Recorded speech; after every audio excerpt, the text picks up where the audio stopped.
안녕하세요. 이 시대의 최고의 성형 지식은 뭐다? 성알보다 닥터 윤홍상입니다. 처진 가슴, 거상만이 유일한 해답이라고 생각하시는 분들이 많을 텐데요.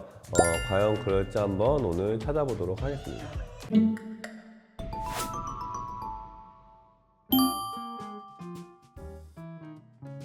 일단은 처진 가슴은 유방하수라고 불리죠. 유두 위치가 밑선보다 위에 있는 경우는 이제 처짐증이 1도라고 볼 수 있고요.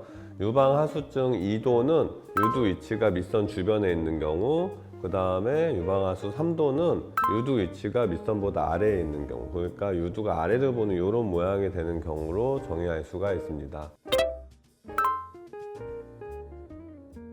다만 이제 유방하수 1도에서 3도 사이에 가성처짐증이 있어요. 유두는 정면을 보고 있고 유두 위치는 밑선보다 위에 있지만 이제 아래쪽 볼륨만 좀 있어서 처진 경우, 그런 경우를 가성처짐증이라고 표현합니다.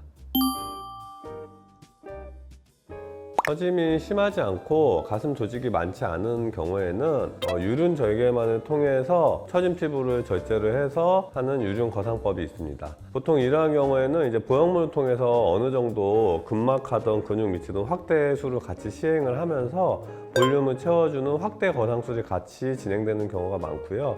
정도에 따라서는 이제 위쪽만 반달형으로 절제하는 방법이 있고 타원형으로 전체적으로 원형으로 잘라서 올리는 방법이 있습니다. 흉터가 초기에는 좀 쪼글쪼글해 보이는 기간이 있을 수 있는 게 단점이지만 대신 흉터는 유륜 음영이 원래 불규칙하기 때문에 거기 주변에만 남습니다. 그래서 흉터 범위는 굉장히 적은 편이고요. 이제 가슴 처짐증이 2도에서 3도 이상인 경우에는 수직절개법을 사용해야 됩니다. 보통 가슴 조직은 꽤 있는데 이제 거상만 해야 되는 경우에는 수직절개법이 필요하고요.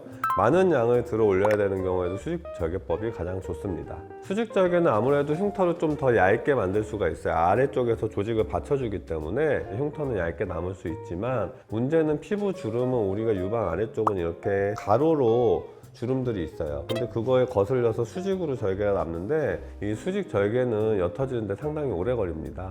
처짐증이 이제 심해서 3도 이상이고 유방 축소가 필요한 경우에는 오자절개법이 있습니다. 보통은 이제 가슴 축소하고 같이 시행이 되는데 흉터가 가장 광범위하게 유륜 주변, 그 다음에 수직 부분, 그 다음에 밑섬 주변에 다 남는다는 단점이 있습니다. 처짐의 정도가 심하지 않으신 분들 중에서 거상해주세요 오시는 분들이 있는데 조직이 많지 않으신 분들은 근막 하나, 이중편면 2도, 3도로 박리를 통해서 유두 위치가 올라가는 정도로 가슴 확대망 시행해도 처짐은 개선되는 경우가 꽤 많습니다. 근데 그걸 잘 모르시고 거상을 꼭 해야 된다고 하고 상담 오시는 분들이 있거든요. 다만 유두 위치가 많이 아래쪽을 본다던가 처짐증이 2도, 3도가 넘는 경우에는 확대하고 동시에 거상을 시행해야 됩니다. 보형물을 넣고 확대를 하고 거상을 하면 또 처지지 않을까 생각을 하시는데 처진 가슴은 높이가 높은 보형물이 피부가 늘어난 거를 처진 걸 당겨줘야 돼요. 그러니까 아기를 임신했을 때 아기가 있다가 출산을 한 이후에 피부가 늘어나면은 그만큼 처짐이 배에서 생기듯이 가슴도 마찬가지거든요. 피부가 늘어난 거는 좀 높이가 높은 보형물이 당겨주는 게 더 처짐 개선에 유리하고요. 사진과 같은 경우에는 이제 조직이 별로 없는데 보형물 수술을 하고 체중 감량을 너무 많이 하거나 근육 힘이 작용해서 보형물 위치가 변해서 발생하는 거지 나이가 들어서 처진다고 다 저런 모양으로 나오진 않습니다.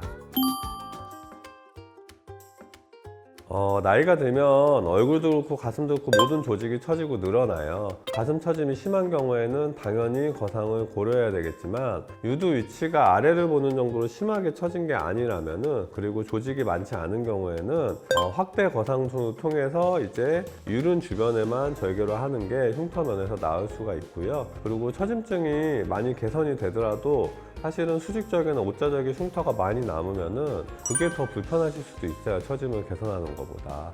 그렇기 때문에 항상 상담을 통해서 거상이 필요하자면 이제 유륜 거상법이 필요한지 확대가 필요한지 수직절개가 필요한지 아니면은 축소와 함께 오자절개가 필요한지를 전문의 선생님하고 정확하게 상담을 통해서 진단을 하고 나서 거상을 결정하시는 게 좋습니다. 자, 오늘은 이제 처진 가슴에 대해서 궁금해하시는 분들에 대해서 알아봤습니다. 고령화가 되면서 처진 거에 대한 개선을 원하시는 분들이 상당히 늘어나고 있어요. 사람마다 체형이나 뭐 피부 늘어나는 정도, 어떤 유전적인 요소나 탄력이 다 다르기 때문에 개인적인 진단은 직접 병원에 오셔서 하시는 게 더 좋다는 걸 잊지 않으셨으면 좋겠습니다. 더 궁금한 내용은 언제든지 댓글 남겨주시면 답변을 드릴 거고요. 지금까지 성형외과 전문의 윤홍상 원장이었습니다. 감사합니다.